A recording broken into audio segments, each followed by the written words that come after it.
Good afternoon, everyone. I'm Michelle Woodard, Travel Oregon's Interim Director of Stewardship Investments. How's lunch? Thumbs up? Is it good? All right. The show's not over yet, and I've been told that our last keynote speaker is going to send us off in style. But before we get to them, we have a guest joining us to help unveil next year's conference location. I'm excited to introduce a longtime partner, Megan Conway, Chief Strategy Officer at Travel Portland. Megan and I had our first overlap in work probably about 8 years ago, when we were both serving in communication roles. And trust me, strong communicators get far in life. In her current role, Megan oversees multiple departments and works to ensure organizational structure and priorities are geared toward economic success for Portland's hospitality sector. A couple of years ago, I was accidentally included on an email that Megan sent to a large number of her Travel Portland teammates. Definitely one of those situations of Outlook auto-populating someone's email. So I open this email, and as I do so, responses just start flowing in. My inbox is lighting up. So I read the email, and then I pause. The message was so engaging, so inspiring, and so authentic. It wasn't even intended for me, but I was moved by it. So much so I had to reach out because I wanted to make sure that the right Michelle, the Michelle that was supposed to be included on this, was included. They needed to read this. They needed to feel this. I'm so glad that I was accidentally included on Megan's email and that I had a glimpse into an amazing team dynamic. Exceptional leaders inspire you. So please join me in welcoming Megan Conway as she represents Travel Portland, an inspiring and incredibly authentic destination management organization. Thank you, Michelle. And keep on keeping on. Even well-trained communicators fall to the will of the autofill every once in a while. But thank you so much. I was not on your agenda because this is the big reveal, but I do have a few things that I want to share with you about Portland and just thank everybody for being here with us today. Thank you to Travel Oregon for another impactful conference, and I want to start with a shout out to our tourism partners in Salem and the Willamette Valley for their hospitality. It's always so fun to be back in Salem. I know Angie was over that way, but now it's very bright. And I will say the hospitality by the convention center staff, the hotels, the restaurants, and just everybody in and around town has been so friendly and warm and welcoming. So it's been great to be back. And this conference is always one of my favorite places to come every year. We all get to see friends that we've known for many years. I've been in the industry over 20, but I'm always very inspired to see new faces, and I haven't had an opportunity to meet everybody here who's new, but a huge welcome just to the industry, and we hope that you'll find it as welcoming and as rewarding as so many of us have that we've made this our lifelong career. As Michelle said, I'm Chief Strategy Officer of Travel Portland, and I'm here. You may know why I'm here at this point. But before today's fabulous keynote speaker with very big shoes to fill after Salem's amazing job this year, it's my great pleasure to share that the Governor's Conference in 2025 and potentially into other future years will be in Portland. Woo!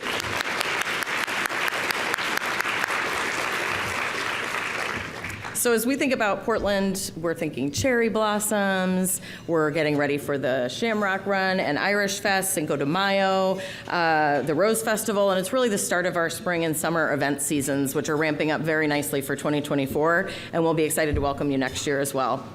And we're thrilled that, it's only a year away. What's more, right now I'm able to debut for you the very first time that this has been seen publicly. This is a video from our new ad campaign, which will be launching in April and will continue through September. This is Portland, yours to share. In Portland, the unexpected is everywhere. From views that stop you in your tracks, to iconic flavors you'll never forget, to creativity that catches you by surprise. But here's the thing, we don't hide the magic of our city. We're proud to share it with anyone and everyone willing to listen. What's ours is yours. Because if you had this, and this, and this, you'd want to tell the world about it too. Portland, yours to share.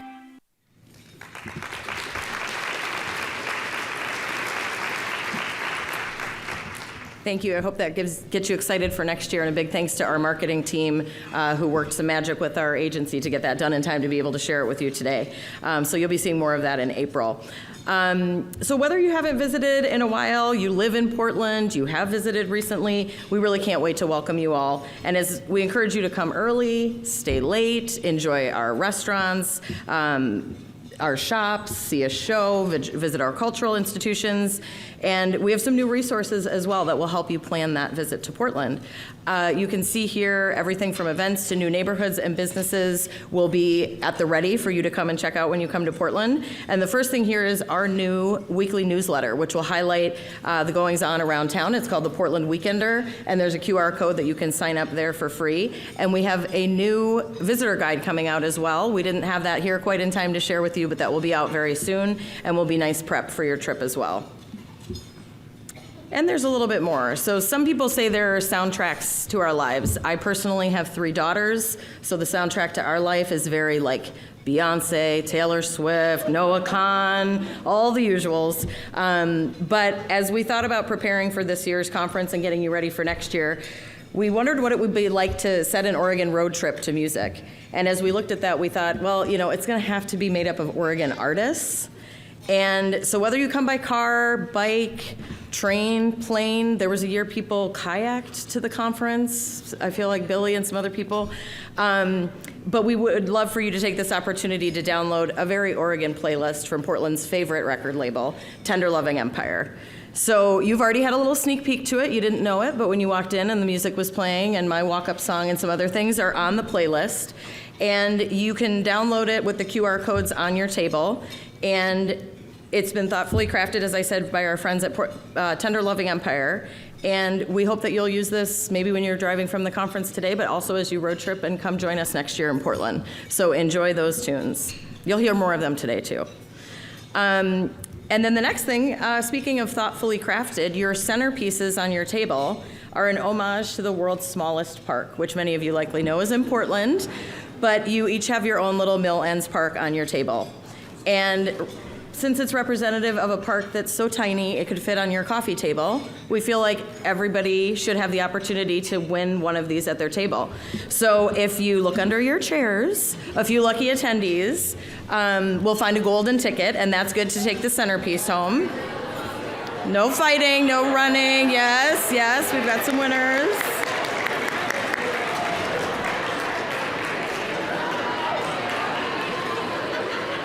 And if you did not find a golden ticket, there still might be something under there if you're rummaging around.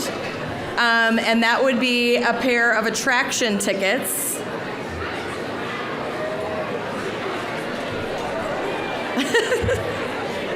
Such a buzz.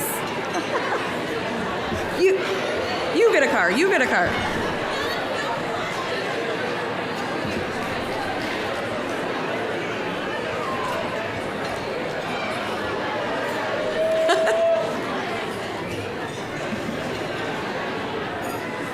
Okay, congratulations to our big winners. I know we all love free stuff. But we hope that if you found one of the attractions pass envelopes, that you'll come to Portland. You can come anytime in the next year and use those passes. They're good for you and a friend or a family member. And let us know if you're coming to visit. We'd love to see you. So I do want to give a couple thank yous. The flowers are by Tommy Luke in downtown Portland. And then our partners at our attractions, the Portland Japanese Garden, Lanzhou Chinese Garden, the Oregon Zoo, Oregon Historical Society, Portland Art Museum, and OMSI for adding a little fun to our announcement here today. So I want to say thank you to our staff that got everything prepared for today. It's been a lot of fun working together on this. Thank you again to Travel Oregon, our host city here in Salem, and to the governor, though she's not here, for her commitment to downtown recovery in Portland. So thank you so much. We'll see you in Portland next year. Megan, that was so awesome. So awesome. You know, it's so I should have I watched you there for a minute, and I was about ready to come up here and go, thank you, Oprah. I mean, Megan. I mean, it's like, you want to pass, and you want to pass, and you know, and it's just, sorry, no cars, but beautiful job, Megan. I appreciate where you're at with your daughters. Carol and I have boys. Of course, our boys are now grown. They're married, kids of their own. So with the grandkids, I feel like the soundtrack to my life is Baby Shark, you know, and that's all I got. And now that that song's in your head, I'm going to start talking here about something else. Don't sing it, please. For the love of all that is holy, do not start singing that song. I hear it. Guys, I want to leave you with some thoughts about the fourth objective that is contained within our 10-year strategic vision. Because for us at Travel Oregon, as we sit here and envision what the arc of a 10-year strategic vision is going to look like and what it's going to mean for tourism in our state, rest assured that we are going to be clear-eyed about what the need is in order for us to be able to execute on the objectives that are outlined in this strategic vision. And to do that, we're going to make sure that we have actionable biennial plans.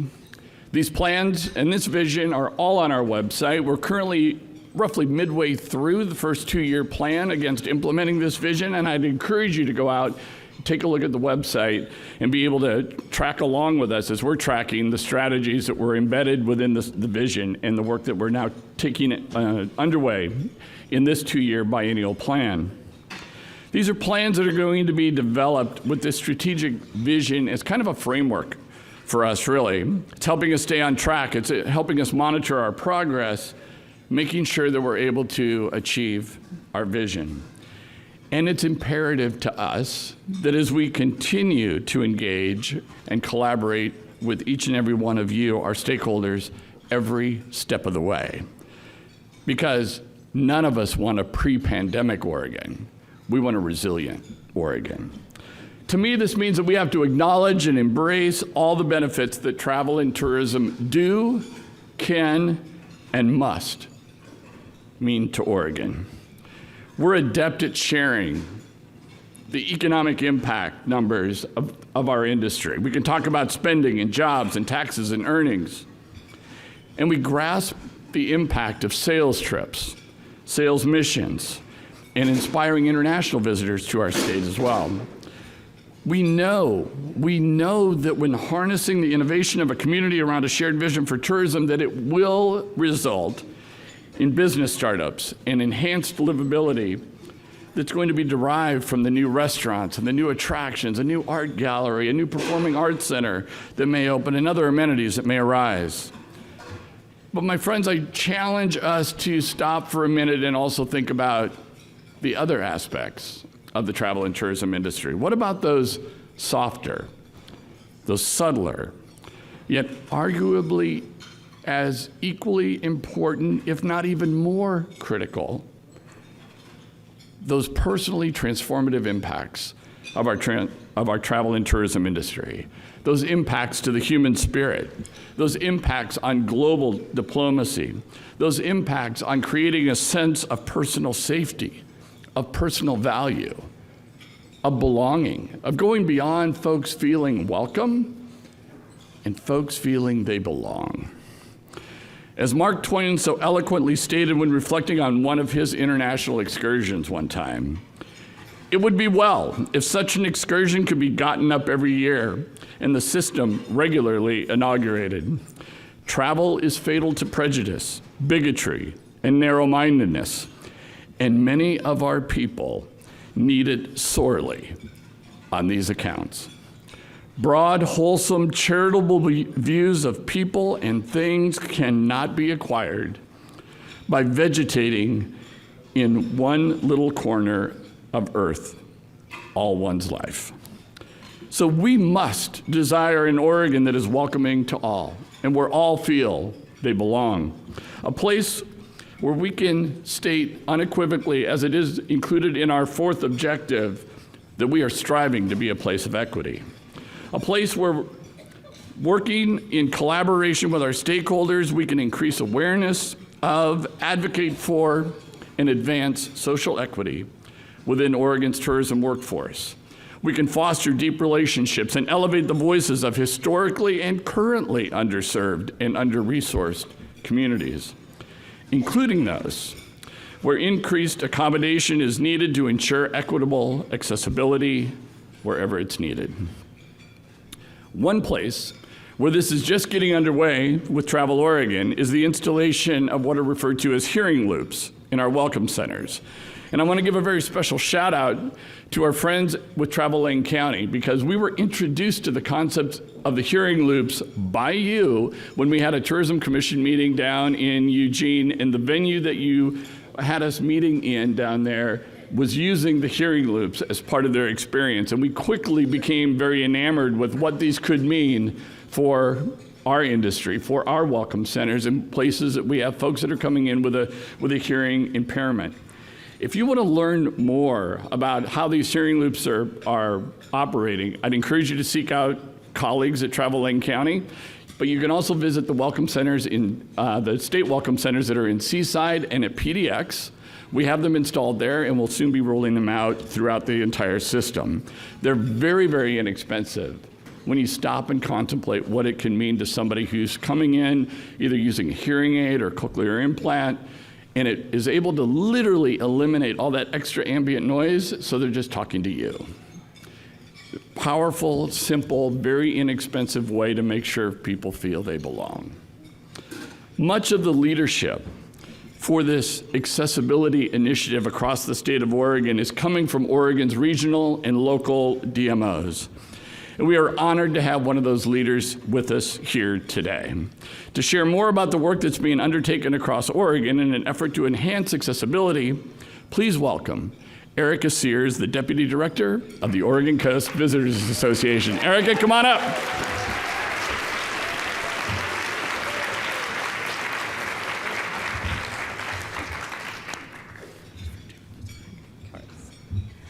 Hello, everyone, and thank you so much for letting me do one of my favorite things, which is talking about the Oregon coast. As many of us know, in Oregon, we have this really incredible thing happening on our coastline, and that it is Oregon law that all 363 miles of Oregon beaches are free and open to the public forever. Yeah. We love that. As an Oregon resident, Oregon Coast resident, I love that, and that's why our brand at the Oregon Coast Visitors Association is the People's Coast.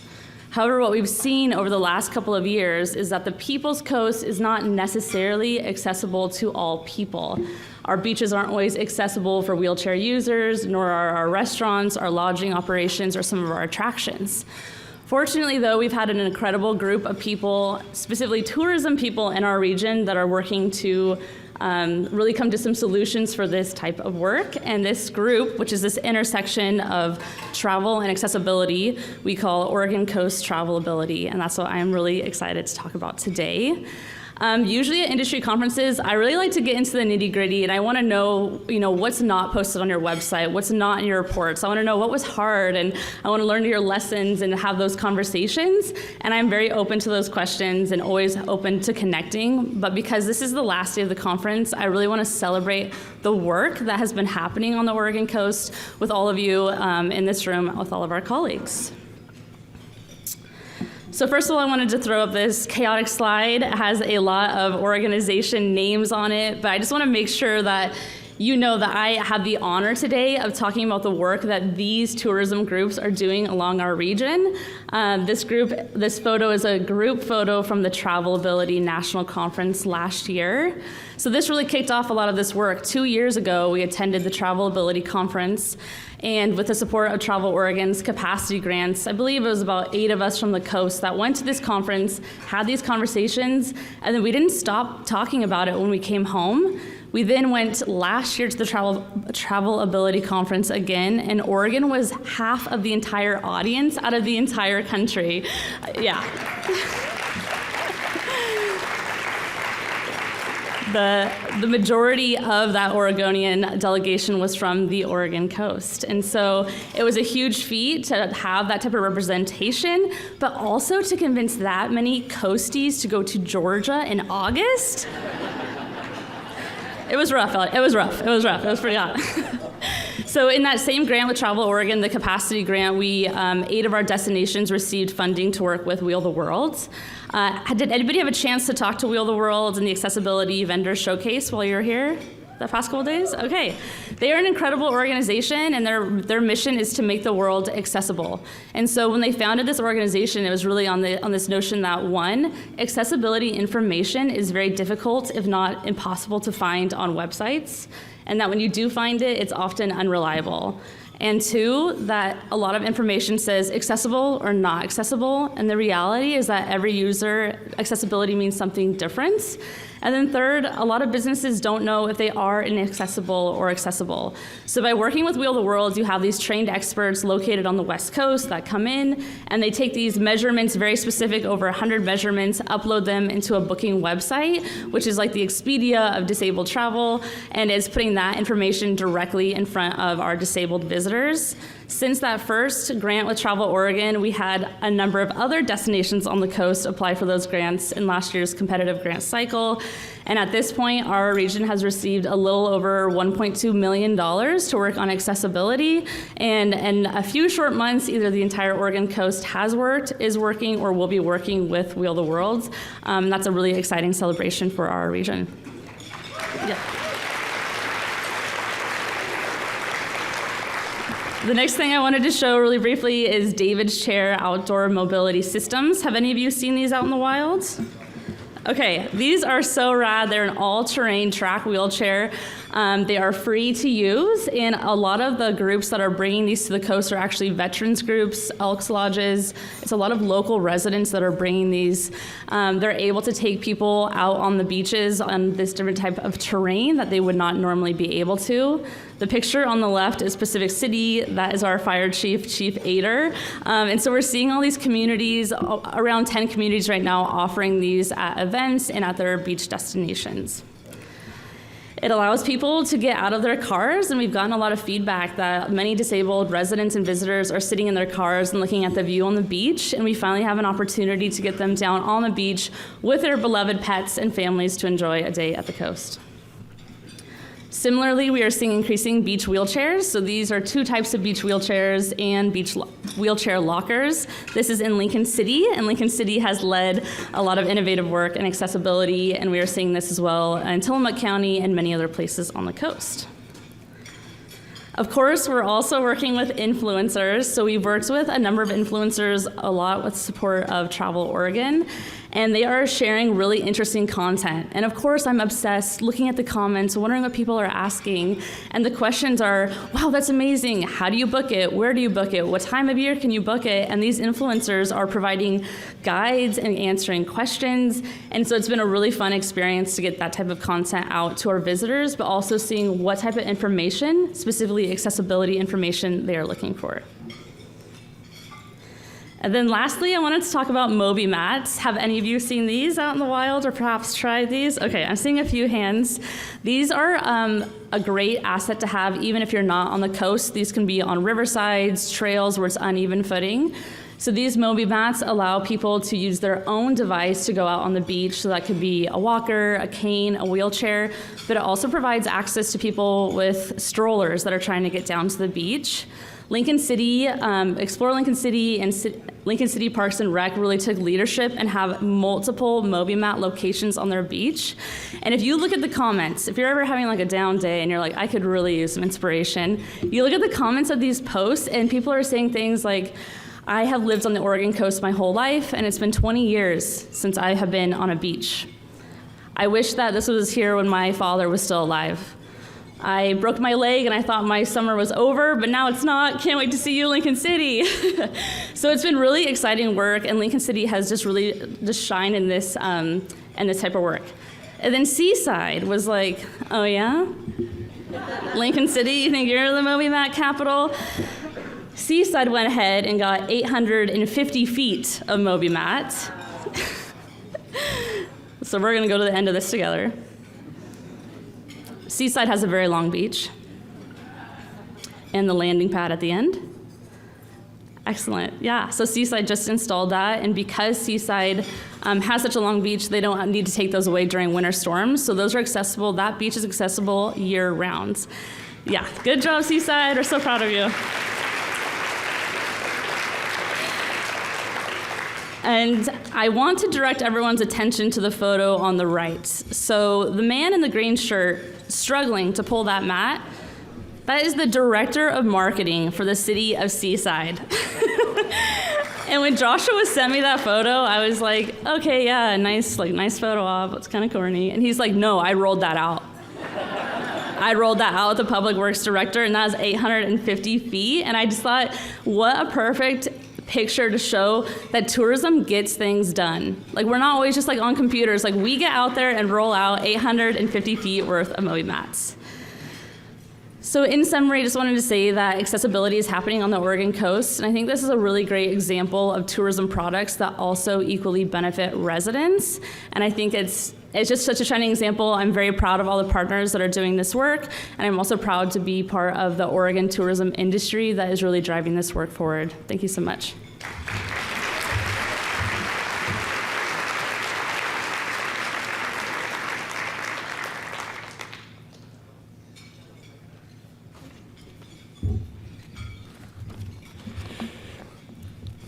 If you leave here not feeling that the work you do matters, you got nobody to blame but yourself. Oh my gosh, Erica, that's important work. It's beautiful work. So thank you for being here. Thank you for being part of our session this afternoon and sharing that great work. Most importantly, thank you for your leadership in this area of accessibility. It's just incredibly important. My friends, I have the great pleasure right now to introduce our closing keynote speaker for this year's annual tourism conference, Pattie Gonia.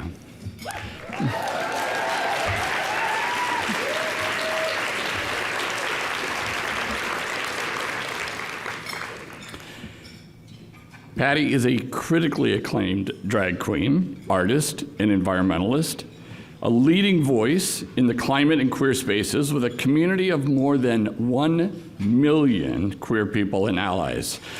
Pattie is known for their environmental activism, and together with their community has raised more than $1.5 million for LGBTQIA, BIPOC, and environmental nonprofits.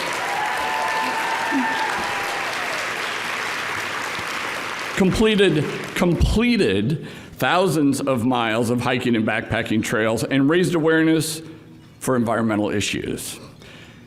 And as if that wasn't enough, they also co-founded Outdoorist Oath, a nonprofit that gets LGBTQIA+, BIPOC, and femmes into the outdoors through community building and education. We are so glad that you were able to join us here today, Pattie. Friends, please give them a warm welcome.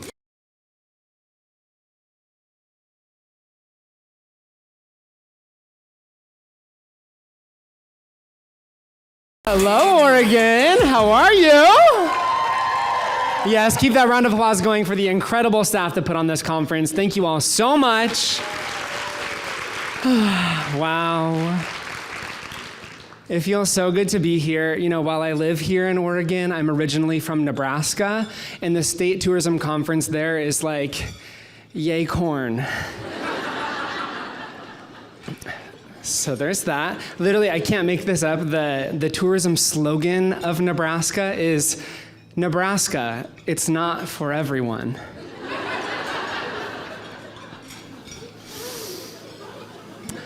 Okay, great. So just know you're doing better than that. Alrighty. Well, my name is Pattie Gonia. I am a drag queen, an environmentalist, an artist. This is what I look like without 12 pounds of makeup on my face. And in and out of drag, my work is to diversify the outdoors, to try to get as many people outdoors and connected to this planet as possible, because I believe that we're asking people to care a lot about this environment, about people, but we're forgetting a very important first step, which is a connection to this thing, so we know how worth it is to save. Yes, we are so lucky here in Oregon to have a deep connection to nature. I want that for every single visitor to this state, because we know how incredible it is. Yes? Yes? Amazing. So, even though I am in drag right now, you are also in drag too. Yes, corporate drag. I see you. With all those quarter zips and the little cardigans that are like just fancy enough for a work thing. You're even wearing my merch. I see the Patagonia logos. Yes, these bright lights can't fool me. Yes, yes, yes. But I think that, we all do drag. Drag is our way to communicate with the world. We are all born naked, and the rest is drag. And drag has taken me to some pretty incredible places over the last 5 years. These are some photos from the last few years from all of our different community activations. I will not bore you with this stuff, but I've gotten to do some really cool things with Daddy Bill Nye and Mommy Jane Fonda. And I've gotten to get lots of queer people outdoors, lots of allies outdoors, and it's all been about building connections, building relationships, building trust, and doing things together. There is not a single thing I've done over the last 5 years that I've done alone. Everything has been collaborative, and everything I'm going to share with you all today is not wisdom that I just am embarking on you, but are things I've learned from people way smarter than me, and I'm so grateful to get the chance to share it with you today. So, it's been amazing, it's been very fun, and speaking of different community activations, getting people outdoors, I call Bend, Oregon home. Is anyone here from Bend? What's up, my Bendites? I actually moved to Oregon because of a tourism event. Right before the pandemic, I came for Winter Pride Fest, which was put on by the city of Bend, Oregon, and Out Central Oregon. And so I went to this event. I loved it so much. I was the guest drag queen, and I decided I loved it so much that I decided to move to Bend. So yes, I am a foster fail. I was supposed to leave, but I did not. And I care deeply about Oregon's future. This is the place that, even though I travel the world to do what I do, I come back to time and time again, because I think it is beautiful soil to grow good shit in. Yes? We have such an incredible potential and ability in this state to take a good thing and make it even better. You all are doing that work already. I look at you all and I respect the hell out of you. You are right. Tourism people get it done. I get to do a lot of work with different tourism entities, and the tourism entity in Bend and this state is incredible at activating people and getting them to just interact with this state and interact in beautiful ways. So thank you so much for the work you do. So I'm gonna stick to the script here and not just go on my little rants. Okay. Here's a little grounding I have for us today. I love to create a container. This is a reading from the book Undrowned: Black Feminist Lessons from Marine Mammals. It is an incredible book. I highly recommend you read it, but I'm gonna read just a short excerpt today to kind of center us, and then we're gonna go from here. The reading is this: the baby Weddell seal has not grown into her flippers. She is awkward. She doesn't want to swim. She doesn't know she can breathe underwater. No one has told her about the great oxygenating capacity of her blood. She doesn't know that the milk her mother gives her is some of the fat-richest milk in the world. Southernmost mammal on the planet, she doesn't know the depths of which she is capable, but her mother does. The mother Weddell seal will push her baby into the water against her will. She will force her child's head into the water, and while the baby coughs and sputters and struggles and squirms, for she is new here, she doesn't know that she can breathe underwater until she does, and then everything changes. By the time weaning is over, she will be able to dive 2,500 feet below water, stay there for an hour if she wants to, find a tiny blowhole she made for air swimming 12 kilometers away, move gracefully between frozen and liquid worlds. But she doesn't know. Am I the only one hearing a lesson here? A coughing, sputtering thrash, a struggle to stay who I thought I was, ignorant to what evolution had already written inside of me. I feel out of my depth, but really, how would I know? Right? I'm seeing some head nods going like this, yes? I share this today because I think there is so much that we can learn from nature. This whole talk today is about what we can learn from nature. I think it's so possible within our jobs and within our roles and within our personal lives to take what we're already doing and to put some rocket boosters on it to learn from nature and do this work in powerful ways, because y'all, the future of our planet and the people on it, it's up to us. So let's do this together. So enough about me. Thank you so much. Today is about you. Today is about how I can help you. We're gonna do a Q&A after this talk. I want you to be thinking about during this talk, what are my questions? What is the thing that maybe I'm afraid to ask, or I don't wanna ask, or it might be hard for Patty to answer this? Let's get real with each other for the Q&A at the end. I really wanna dive deep with you as baby Weddell seals and figure this stuff out together, okay? So today is about you. It's all about how we can build a better tourism ecosystem, and how, through learning from nature, like I said, so that we can take action for people and planet, and so that we can build a better tourism industry. I also want to talk about how I see you and how I see this work. First, how I see you. I respect you. I see you as experts. I recognize that everyone here is at a different place when it comes to work for people on the planet and has different opinions, perspectives. All of that is valuable.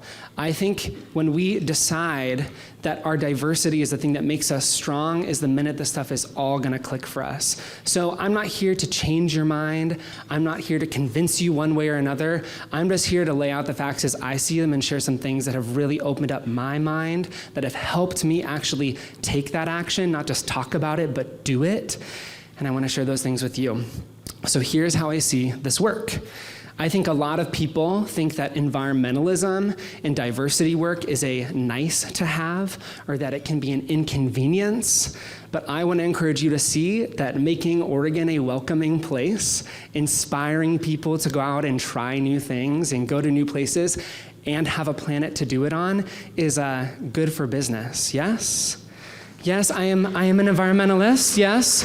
But there's like a little bit of capitalism in me, just like y'all, okay? We gotta make the economy great so we can support this planet as well, and I think we can do it symbiotically. So, what's at stake? This fish says everything, okay? The graphic design's supposed to be like that, it's funny, okay? But I'm not a graphic designer. So what's at stake? It's everything. It's your industry, it's my industry, it's our industry here in Oregon. We rely on a healthy planet and people wanting to go out and enjoy that planet, and making people feel welcome in Oregon when they come to visit is central to the longevity of your business. And diversifying the people that come and visit this state is also good for business too. We need more diverse people to visit this state, yes? We need to do it. You all are doing it, but we need more. It is your lifeline, and the future of our industry is at stake with this stuff. And so my question for you that I'd like to have you all share with each other is, what are your hopes for the future of the tourism industry? I want you to think about this. What are your hopes? What do you want to see that actually you think could be possible within the next year of your work? Before you return to this conference in 1 year, what's a hope you have? We need to think about it, and I'd love for you to find a neighbor you don't know at your table, or maybe at a different table, and share for 1 minute. Thank y'all. Ready, set, go. Amazing, thank y'all so much. Thank you. Everyone have a chance to share what their hopes for the future are. As we think about bringing it back, I want to know if there's any brave souls that would potentially want to share with the whole entire room what's something that maybe they heard from their person they were partnered with that was one of their futures, or if someone wants to share their own hope for the future, I'd love to hear that as well. Does anyone want to share? We're going to take 2 or 3 people that are brave enough to raise their hands. Anybody, any takers? Yes. Yeah, baby, I'm gonna come down and visit you. A drag queen just jumped for you. Okay, do you mind standing up and sharing your name, pronouns, and what is your hope? Thank you so much for sharing. Of course, I'm very nervous. There are a lot of people here. My name is Isabel. I am from Portland. I work with an ad agency based out in Portland. It's BPN, but my hope, honestly, for the future is I don't see a lot of people of color in this tourism industry. It's very, white-centered. I don't see a lot of people that look like me. It's a little nerve-wracking to be, a young individual in this industry as well as being a person of color. My hope is that, in the future, I just honestly want to see the groundwork being done internally. Having companies implement DEI practices, going through that, internally recognizing those biases, just honestly putting in the work. I think that's something that everyone can kind of implement on a daily basis, as well as through their companies. That's just one step that can honestly make a really big impact, can also lay a great foundation for, future practices, implementing accessibility, implementing, honestly, reaching out to those programs and those groups that are able to put in that foundation for everyone. Yeah. Thank you so much. Yes. Thank you for sharing. We really appreciate that. Thank you. Anyone else want to have a drag queen stand 2 feet away from them? Okay, in the back. None of you, but this person. The camera people are like, we can't follow you back here. And I'm like, it's okay, take a break. Okay. You and my lovely turtleneck. You are giving the fashion I want to be wearing right now. So this is amazing. Share your name, pronouns, and your hope for the future.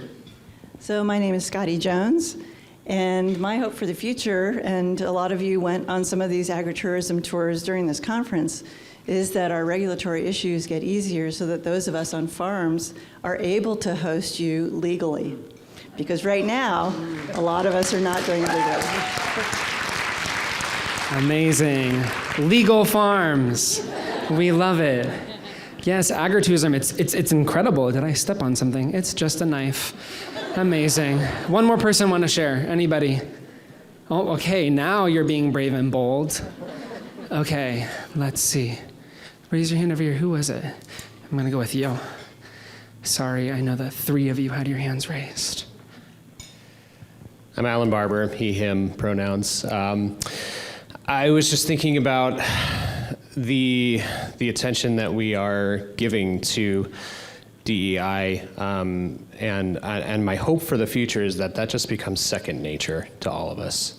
It's not something that we should have to think twice about, and that we can just include everybody because we want to include everybody. The example that I was thinking of was at a previous conference, I believe it was Carnival Cruise Lines.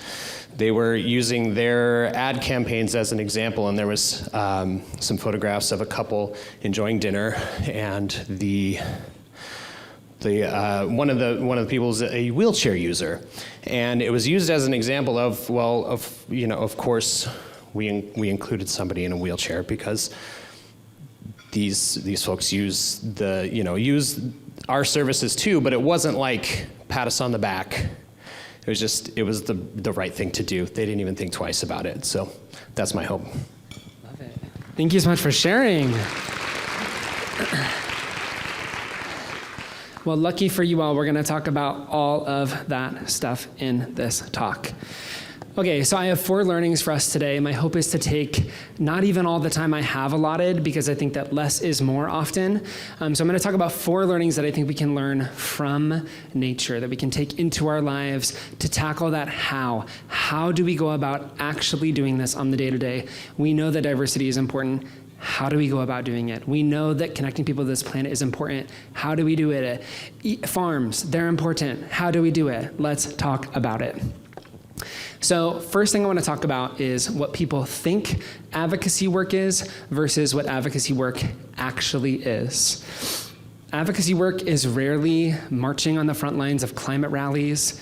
It is frequently within our jobs, within our unique privileges, with our unique positionalities, using the skill sets we have, the resources we have to say what's possible to build a better future, and going about that through daily 1% changes. This stuff does not happen overnight. I am not asking you all to drop everything and make these 2 things the ultimate priority. I'm saying, can we just take a second to step back, to take a breath, to think about how we can be more collaborative, how we can work together to build a better tourism future. And I also want to bring up right now the whole theme of this conference, which is stewardship. I think when we think about stewardship, we can often just think about stewardship of the land. That is so great, but I want us to think about stewardship of the people on it too. When I'm talking about people, I'm talking about not just community, but I'm talking about culture.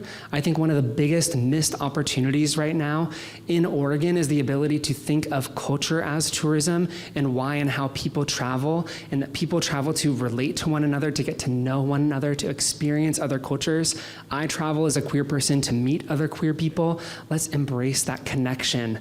Let's embrace the environment, and how we can connect those dots is via this incredible graph by Deepa Iyer. I would love to encourage you all to get your phones out and take a photo of this. It is incredible. I think oftentimes when we think about advocacy work, we think of a very top-down triangle of a leader at top that's going to be in charge and get other people under them to do what they want them to do. No, babes. Nature is not pyramidical, it is circular. Nature, everything is an equal important role. So if we look at our roles in a social change ecosystem or an environmental change ecosystem, we need all these people.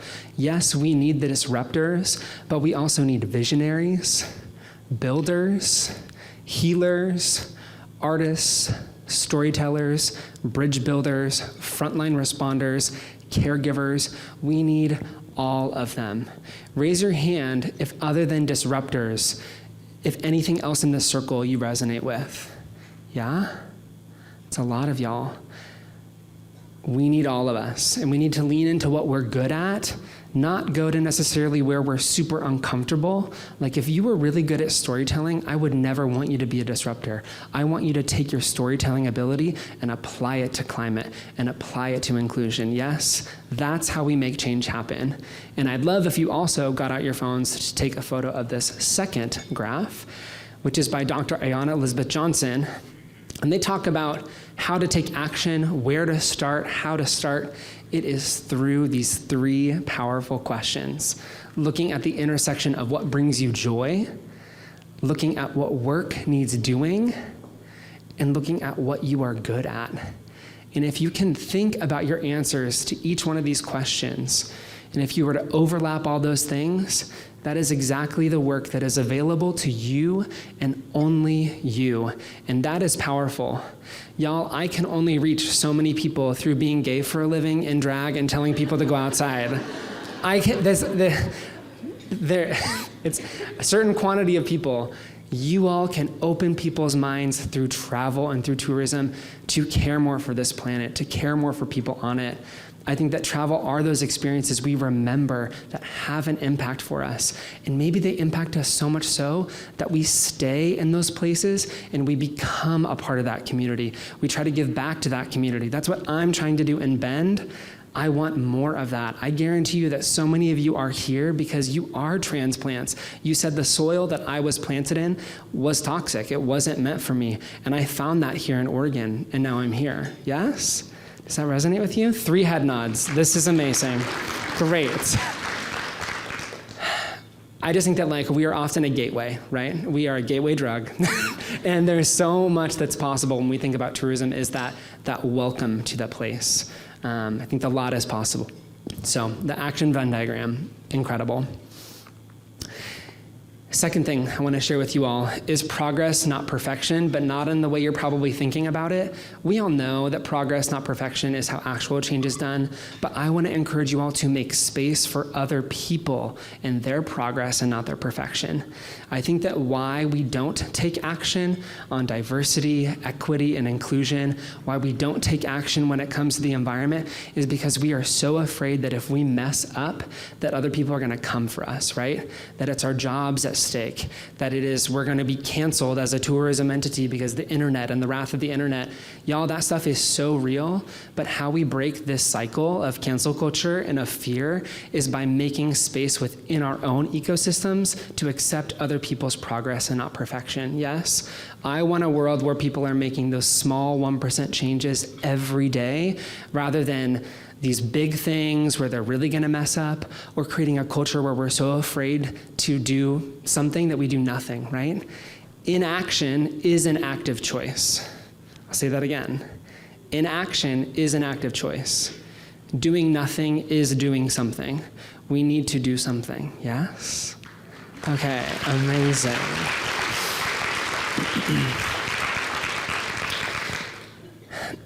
Third thing. Don't go the trail alone. Collaborate. Nature knows the power of collaboration. We're going to talk a lot more about it, but I want to start here. Real talk. Collaboration is hard. It takes more time. It might cost more money. It requires more communication. It requires better communication. But you all know when you've collaborated, it's led to the best campaigns you've ever done, the best work you've ever done. It's created incredible opportunities for accessibility, like what we just saw on the coast with accessibility. Let's give them a huge round of applause for that project. Motherfucking yes. We need more of that. We need more of that. And I know that is happening. And that's often happening, y'all, in the places that aren't the tourism capitals of this state. It's happening in the smaller towns. It's happening in the rural environments. And that deserves to be celebrated as well. So just please, please, please hold on to how important that is and how much that matters to people. Because at the end of the day, nature knows that through collaboration, together we know very little. That's such a lie. Separate, we know little, and together, we know so much. So when we think about how we're going to go about collaborating, I want us to think about relationship. I think we all know this in the back of our head, but let's just take a second to step back and just think about relationships. I want to encourage y'all that without relationships, we have tokenization. And with relationships, we have trust. Y'all, I am here with you when it comes to collaborating with underrepresented communities, when it comes to collaborating with different environmental entities. I encounter a lot of difference of opinion, of views, of cultures, and it's a lot to balance. And I've so learned that when it comes to doing projects, if I just say, hey, let's go do this project together, but there's not a relationship there, it feels ick, right? But through having relationships as a solid backbone of this work, it feels less ick. It feels good to people. It is helpful. And I think it can really drive a lot of change. And so I want to encourage you to move at the speed of trust. Good things take time. Please, please, please know that if you are moving and moving slow, it is often good, right? Things that grow fast, die fast. Nature teaches us that too. Let's move at the speed of trust so we can learn to trust each other. There can be a deep relationship so we can do this work for the long haul. And a great motto that I have learned from other people way smarter than me when it comes to this work is nothing about us without us. When it comes to doing work around diversity, equity, and inclusion, or the environment, we need to think about not just ourselves, but who are the other stakeholders here. If you're going to work to increase queer people traveling to an area, I encourage you to build relationships with those people because, again, nothing about us without us. I guarantee you that so much of the work that those Accessibility Coastline Project did was listening first, listening to the needs, listening to what are the barriers, how could the tourism departments actually work together and help, what would be the biggest top priority things first. Let's listen. Let's build those bridges across difference, and then let's do those projects. It's gonna feel better. And the fourth thing, this is my favorite section to talk about, is I wanna advocate for a deep reframe of our relationship to nature. Y'all, capitalism wants us to live disconnected lives where we do not work in collaboration. Why? Because they can make more money that way. If we live separate lives where we each have to have our own lawnmower and we're each scrolling on our phones in our own little house and disconnected from each other, we have environments a lot like we have today. But through connection to each other, we can have a different world. And let's talk about it. What is this a photo of? Yell it out. Okay, y'all are thinking way too deep on this stuff. I typed into Google machine, and this is what we got. Y'all are like, oh, metaphorically, it might be a watch. Oregon, I see you. Those mushrooms have had an effect on all of us. Here I am. Okay, so this is a photo of a machine, yes? Who here has heard the phrase, wow, this team is operating like a well-oiled machine? Raise your hand. Okay, that's almost everybody. What would happen instead if I said, wow, this group is thriving like a well-nurtured meadow? How different does that feel? Aw, frou-frou, gay bullshit. But for real, how different does it feel, right?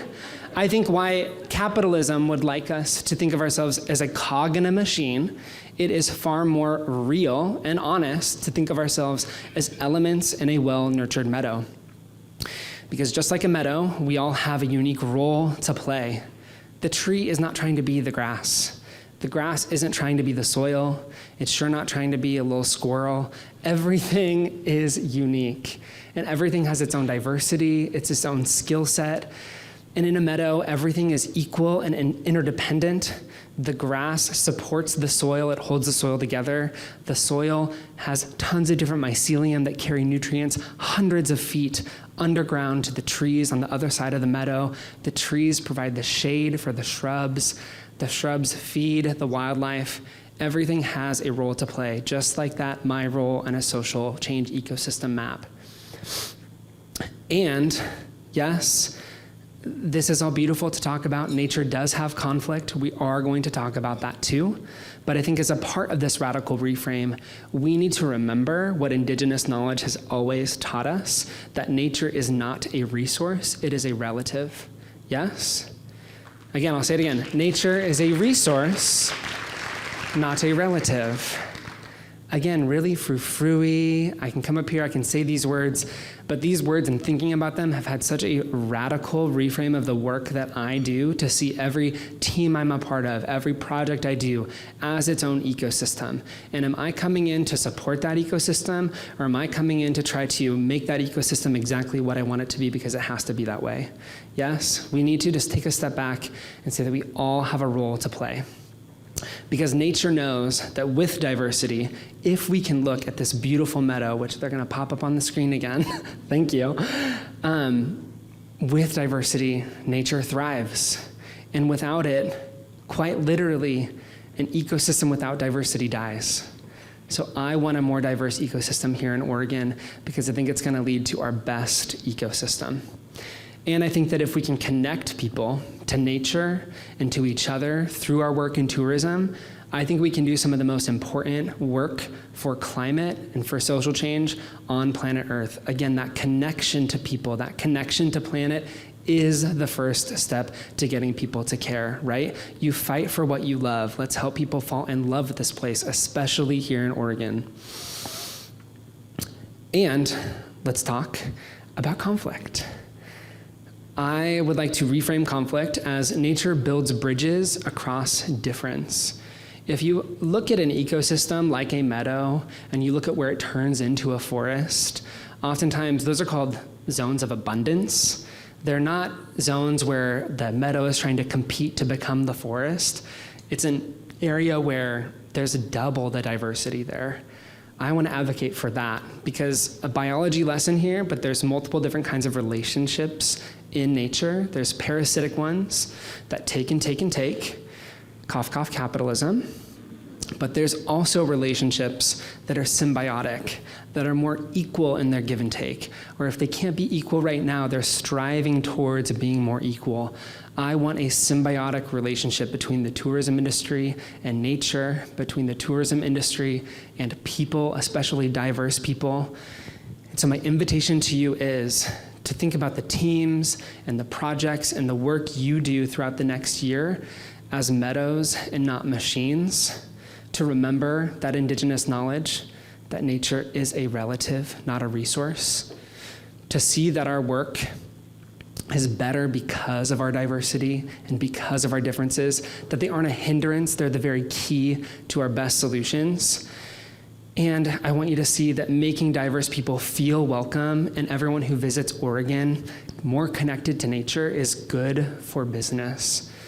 So in closing, it is my hope that we can meadow hard here in Oregon. Okay, meadow hard. Don't forget I'm a man under this. Oh my God. And listen, I think we are meadowing hard here. Y'all, I love being a part of this state, and this is completely real talk, but I hold so much diversity in what I do, and I also hold so much privilege. We have to make this state so much more accessible, especially in travel, for people with different socioeconomic status that hold less privilege than me up here. Like, yes, I am a success story. I love Bend. I love living here. I do work in this state alongside you, but let's do it more because it's possible, yes? Thank you all. Okay, so as a practice of this meadowing, I want you to turn to a neighbor and I want you to say, you are a beautiful part of this meadow. Go do it. Wow. Yes. Incredible. Yes, thank you so much. That is the gayest thing that will ever happen at this conference. Other than, maybe if you behave yourselves, a little drag performance. Okay. But before that, I want to take a second to do a Q&A with you all. Let's just do 10 minutes. Yes, are we good on timing for 10 minutes? I'm looking for my leader, contact people. Lisa, where you at, baby girl? We're good. Great. Okay, we're going to do 10 minutes of Q&A. I would love if you would be so bold as to ask some questions that you think not only you, but some other people in the room might be asking themselves as well. Let's be honest with each other. Let's give it a chance for Q&A. And then afterwards, I'll do a little drag show for you, and it will be great. Oh my gosh. And so, yeah, I would love if someone would like to start us off with a question. Yes, I'll go down here and then I'm going to bop around with the mic, but you can always just say your name, your pronouns, and your question. So let's give a round of applause for our first brave volunteer. Yes. Thank you. Hi, my name's Carter. I accept he, him, or they, them pronouns. My question for you is, so I'll give you a little bit of context first. So I've heard a lot about diversity, equity, and inclusion in the tourism world, accessibility, climate action, and I've seen a lot of tangible work with diversity, inclusion, welcoming, belonging, accessibility, climate action. Haven't heard a lot of tangible, like I've heard equity statements, but I haven't heard, how does tourism work with equity, and how can equity specifically be incorporated into the tourism sector? What does it look like beyond marketing to new places or putting different people in your ads? Do they support that role? Do they lead that role? Do they work with other equity groups, et cetera? Yes. Totally. Thank you. Love it. Thank you so much for asking that question. Round of snaps. This is amazing. Okay, so you ask a very big question, and I think there's kind of like two sides to it, right? There's like, what role do you play, and then also like, how do you go about doing it, right? I think that I want you all to see that like the tourism departments of everywhere in this room is the welcoming committee to that place, right? So the example you set, especially for other businesses will follow, right? So you need to think of yourselves as leaders first and foremost. And I think thinking internally, we need to think about not only how to make those workplaces more diverse, but not stop there. I see a lot of diversity work here in Oregon. I do not see a lot of equity and inclusion work. I see a lot of queer people going to work for different companies in this state or in this tourism world. And then the places like, we check the box, we have the diverse people, but they do nothing when it comes to inclusion and how to make those people feel included in that workplace. And also equity and thinking about how do we think of a more circular system rather than this top-down leadership. That's on y'all. I can't fix that for y'all. That's gonna take a lot of work. That is deep systems work, but I think it just starts with not being a shitty person. Like, I think it just starts with having an open mind. And listen, that goes two ways. That requires people like me having an open mind too, because I've been in Central Oregon and I've definitely judged a book by its cover, and I've learned that people are far more amazing than I ever thought, and they might look like someone who hates me, but they don't hate me. They actually love me. So I think we all need to have an open mind, every single person in this room, including myself, to see each other as people. And again, I hope this message got through to you, but to build relationship first. Before it goes time to doing that project or doing that campaign or putting a diverse person in that like advertisement or whatever, to be like, you know what, we know these deep community partners. We're gonna include not just diverse people because we need the campaign to look inclusive, but we're gonna include the community partners that do represent this diversity in our place so that people can see the community and the culture that exists too. So I think it's about that. It's about relationship building. It's about before we get fearful about each other, trying to build a relationship first. Because I think that we all have the best intent. Yes, there are people in this world that don't, but like we gotta just like take a little moment together. Does that make sense? So did I answer that question for you? So yeah, it's a lot of buzzwords, it's a lot of whatever, but it's don't be a shitty person, collaborate to graduate, and like be that example for your whole entire city or county or tourism area so that other businesses can follow that. And be a point of education. I mean, y'all, I've seen the work you do. You are oftentimes such an education point for different businesses, and there are oftentimes people coming to you more than other people in the community. So just thank you so much for doing what you do above and beyond your paid hours of work to educate people and go out in the community and get shit done. I so appreciate you. So thank you. That was a fantastic question. Snap, snap, snaps. Amazing. Who has a harder question than that? Anybody? Oh my gosh, I see you in the back. I'm coming to you, get ready. Their hand is raised so high and proud. How's it going? Thank you so much, my feet hurt. How are you? Will you share your name and your pronouns and your question, please? I will. My name is Thelma Hagen-Miller. My business is called Slowpoke Tours. And I really don't have a question as much as a statement that goes along with everything you're saying. And that is that it is my firm belief that if everybody wore their first name tag on them every day when they went anywhere out of their own home, that it would be a lot friendlier world. I love that. Thelma, I am obsessed with you. I think that more than a name tag, we all just need your spirit and energy in this world. Thank you for doing what you do in Oregon. We appreciate you. Thank you, thank you.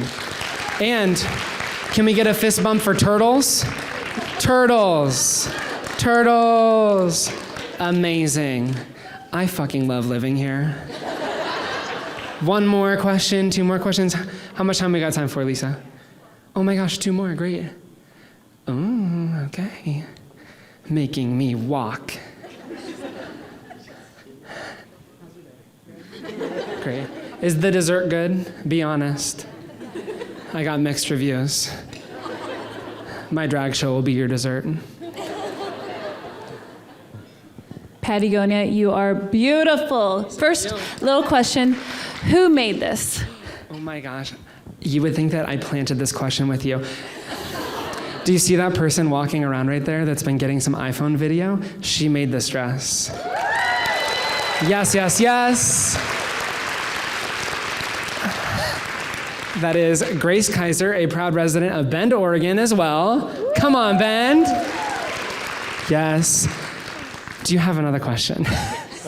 So my name is Kelsey Pierce, she and her, and so I'm a big environmental justice person, plant-based, try to reuse and shop and do everything. How do you go about, supporting our local tourism? And so many people have products that it's not reusing, products that already are from the earth. And how do you go about kind of promoting for them to transition in that way, as well as restaurants incorporating more plant-based food? We talk about climate resiliency a lot in regenerative, and it's a hard thing to change, our machine, not our cogs. So how do you approach those difficult situations? Great question. I love that we're talking so much about how to actually do this work in our day-to-day. I think that every single person can do sustainability in their own way, and it's going to look way different than not using plastic straws and everyone buying nothing new forever and always. I think it's amazing for the people who love those things to provide those opportunities for people. But I think that if a person can go out with a new piece of outdoor gear and then access the outdoors, that's great. I'm going to encourage them to shop at Gear Fix, an incredible used gear store in Bend, Oregon, first, but there are opportunities for everyone, and I want us to think about, as a tourism meadow, how we can provide those first opportunities for people to make that 1% change better for the planet, that connection to nature, that connection to each other. And so it's gonna look kind of abstract, but I think it really looks at how we can connect people to land in different ways, culture in different ways.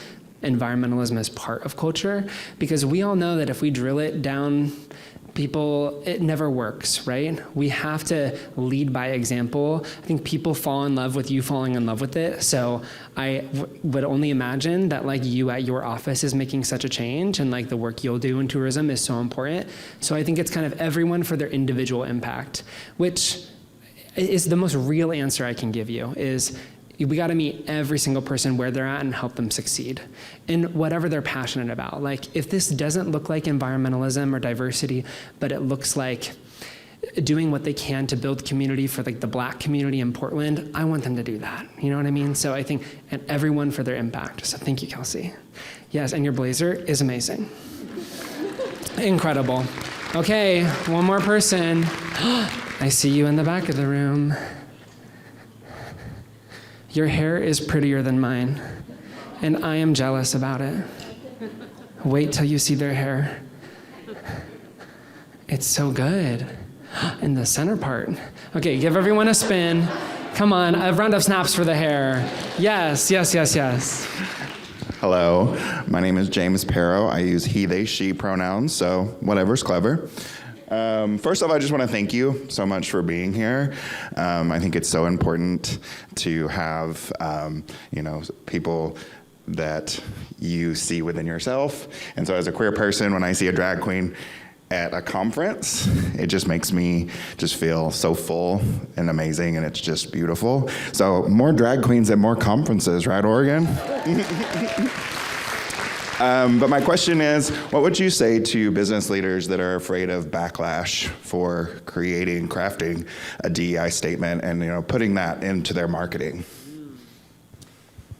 That is such a good question, especially at this time for accessibility purposes. You're talking about creating a statement of kind of inclusion, diversity, equity as a business, and then sharing that, on social media or even within their company. And I would say that first and foremost, you gotta live it first before you're gonna like say it, right? Like, and that's hard to do. That often takes time. I think it's really good to think about those statements as actionable things towards something rather than declaring something. Like, we're going to do our best to do work towards these things rather than we are this, we are that. Because again, like this work, it's a verb. It takes time. You got to do the thing. It's not just a statement. But what I would say to businesses that are afraid of getting backlash for supporting queer communities or any other underrepresented community is that, again, doing nothing is doing something, right? It all comes down to that. If you aren't sharing those things, if you aren't living those things out or striving to do those things, it is saying something. It is taking a stance, whether you want to believe that or not. And so I would encourage you to do it in a way that feels authentic to you. I want to be real. I think there's a lot of societal pressure out there, again, especially on entities like yours and on mine, to do it perfectly, to always be ahead of the curve, to be putting out the statements, to be, and it almost becomes this performativeness. I don't want performativeness from you. I want you to live it out. I want you to do the longer, more relationship building road. And I would say before you do a statement like that, get to know your community, meet with local, different, diverse groups. If you think that you are connected to those groups, I guarantee you there are another 10 groups that have popped up in your community in the past year. Those are brilliant future community partners, and those are people you can rely on to learn from and to do this work together so you don't feel alone in it.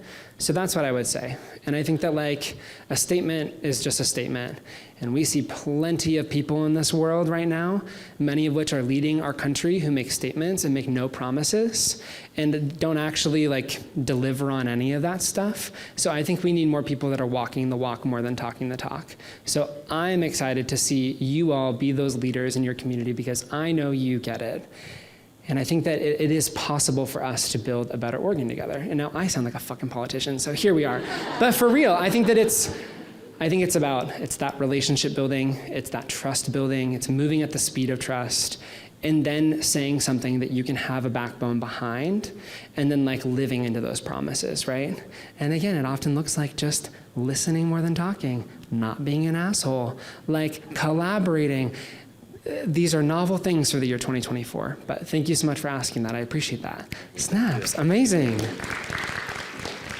Okay, y'all, who has a fun question for me? Let's end this with a fun one.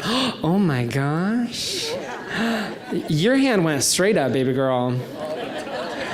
You are very excited to ask me this question. This better be a good one. It's good. My name is Luke, and call me Luke. I love that. What are your pronouns, Luke? He, him. I love that. I'm still working on them. Amazing. Same. I'm still working on them too. He, him is great. My pronouns are he, ha, ha. So that's great. Yeah. Perfect. So I have a question to ask you. Do you ever get tired of performing? Do I ever get tired of performing? I'm gay, baby girl. My life is a performance. Oh my gosh. Luke, I'm gonna be honest with you. I do get tired of performing, but not today for you. Actually, yes, but after the performance, I will say my feet hurt and you can meet me out there for a foot massage, okay? I'm looking forward to it. I'm looking forward to Oh my gosh. Luke, is this your first drag performance? Yes. That you will, oh my gosh. Give him a round of applause. Come on.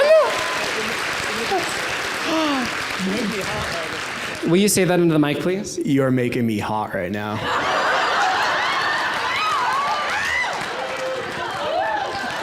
Luke, you are making me hot too, but not because of the reasons that you think. This wig is very hot. It's crazy. You can try it on after too. We have to get a photo after. Okay, raise your hand if this is also your first drag performance. Who is with Luke? Oh my gosh, this is amazing. Drag virgins, give them a round of applause.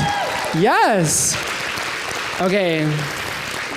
So I'm gonna perform a number for you. Okay. It's all about rain. Okay. Do we like rain? We love rain. I'm a whitewater kayaker. Everything I do is about rain. It fills the rivers. It fills the rivers. What a metaphor. Well, I'm going to dedicate this performance to you and all the other drag virgins in the room. Yeah, so this performance is about rain. If you don't like rain, I'm taking away your Oregon card right fucking now. It is amazing. It is a mega mix. You're going to know a lot of these songs. So if you know them, sing along, okay? You're like, okay, I'm ready. Oh my gosh. Oh my God, I am not ready. So here we go. It's gonna be a mega mix. It's gonna be crazy. The more energy you give me, the more energy I can give you. Normally, drag is done in bars with lots of lights and craziness, and so the AV team is going to go apeshit for you in the back with lots of different things. It's gonna be crazy. Here goes nothing. Are you ready, Luke? I am ready, and how can you live in Oregon if you don't like rain? Yes, you heard it here first, folks. Round of applause for Luke. Come on.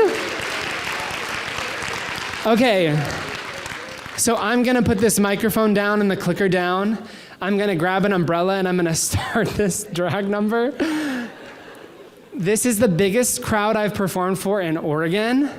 So you all are amazing. Thank you so much. Again, sing it with me if you know it. Get up and dance if you want to. We're gonna be crazy with it. Here we go.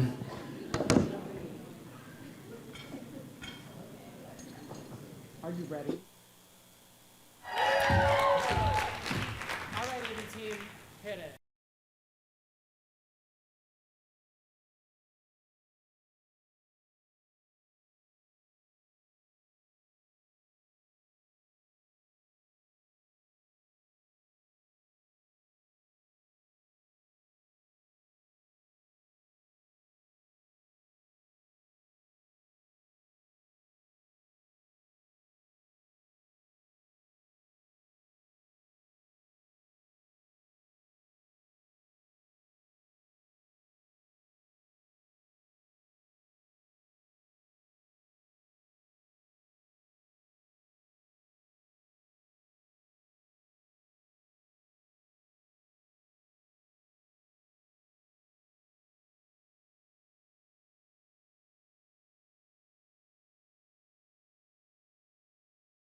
Oh my gosh, round of applause for y'all. Come on. And I'm gonna welcome back to the stage our CEO Daddy. Come on. You can't have a drag queen host this and not call you Daddy, so here we are. He's still laughing. Thank you so much. Thank you. Thank you, everybody. Thank you so much. Oh my goodness. It's all yours, Daddy. Can I have I need a minute.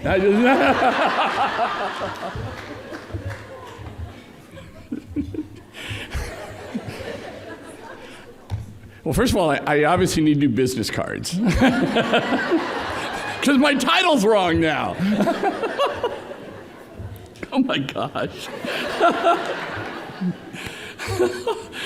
I was so prepared to come up here and draw highlights from your remarks. Right now, I got nothing. I wanted to talk about how you emphasize those deeper connections to drive deeper relationships, which is going to mean deeper trust. With you, with one another, with our natural world. I was personally challenged by your comment about don't think of nature as a resource, think of it as a relative. Because it's so easy to talk about natural resources. To use that term, it's just part of our vernacular. So to be challenged that way today was for me, very meaningful and very personal. So thank you for that as well. I'm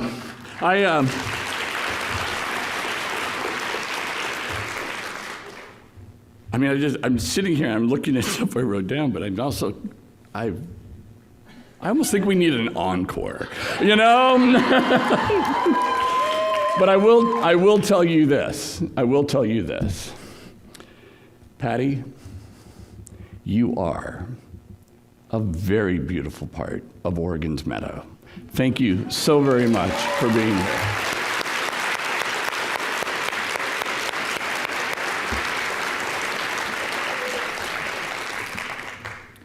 And I think it was Kelsey that raised the question over here about who made your outfit. I am so glad you did, because if you wondered why I wasn't sitting up here, is I had met Grace earlier, and so I'd gotten up and raced around the room so I could say, Grace, I want you to know, I want to give you kudos, because I know you're Patty's assistant. I know you work hard on these costumes, and I want to give you a shout out from the stage, and then you asked the question, which was beautiful. But I think Grace deserves a second round of applause.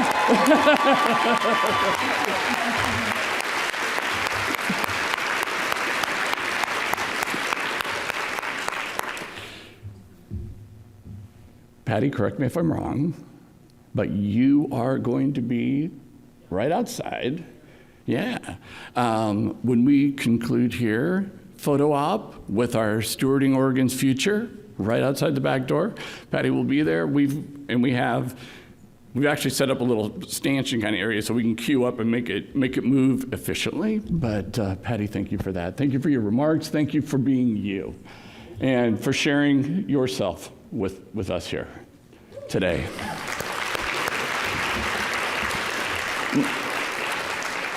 My friends, this brings us to the conclusion of our 39th Annual Governor's Conference on Tourism, and now we have the opportunity to look ahead to next year, the 40th Annual, when we'll be back in Portland. Again, Megan and our Travel Portland friends, thank you for hosting us next year. We're excited about that.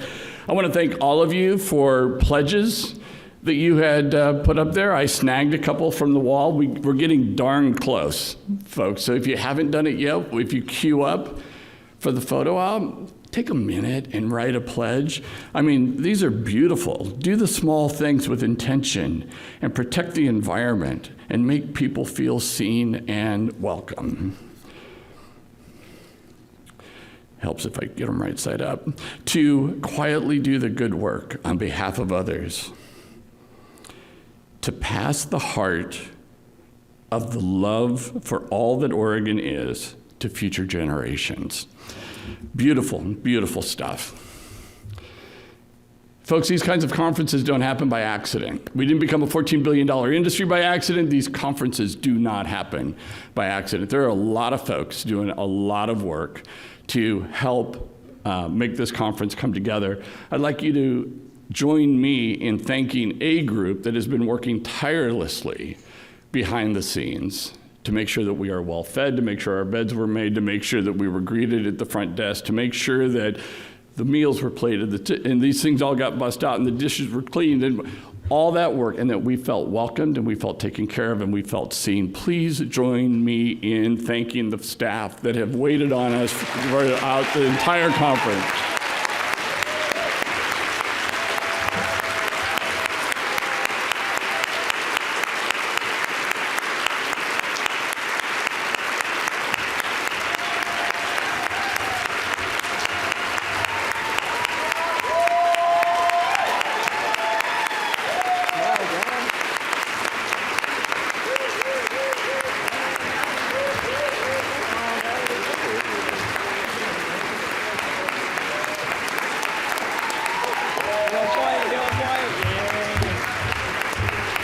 Real quick, on behalf of the Salem Convention Center, I just want to thank everyone for coming. We really couldn't do it without the folks you see here today and a few others. One of the great things about our job is we get to see the inner workings of all organizations, whether it's travel and tourism, agriculture, banking, judges, food, tech. It's really eye-opening, and we get to learn a lot and be a part of it. So thank you all for being here, and I hope you enjoy the rest of your stay.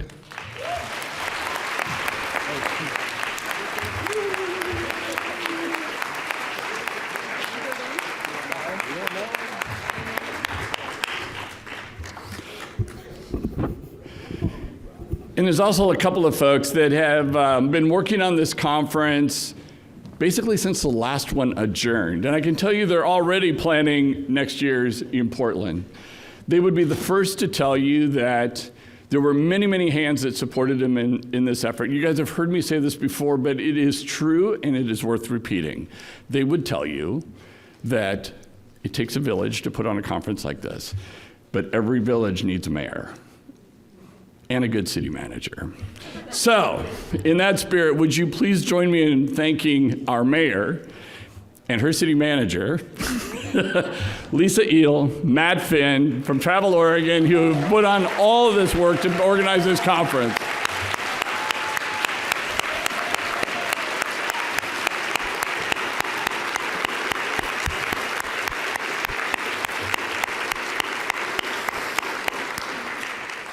You know, my friends, tourism at its best is going to improve the lives of both Oregonians and the guests that we have the privilege of welcoming to our state. As we nurture destinations across the state and we help steward the natural environment and celebrate the diversity of Oregon's communities and cultures, we will create a stronger and more equitable and future-ready economy for this state. Together, we're going to be able to ensure that Oregon is a welcoming destination where all visitors feel safe, all visitors feel respected, and all visitors feel inspired as they travel throughout our beautiful state. This positive potential for tourism in Oregon is significant. And the greatest success is possible when we all move forward more strongly together to steward our future. I invite you to join me and all of us at Travel Oregon on this journey. Drive home safe. Take care. See you next year.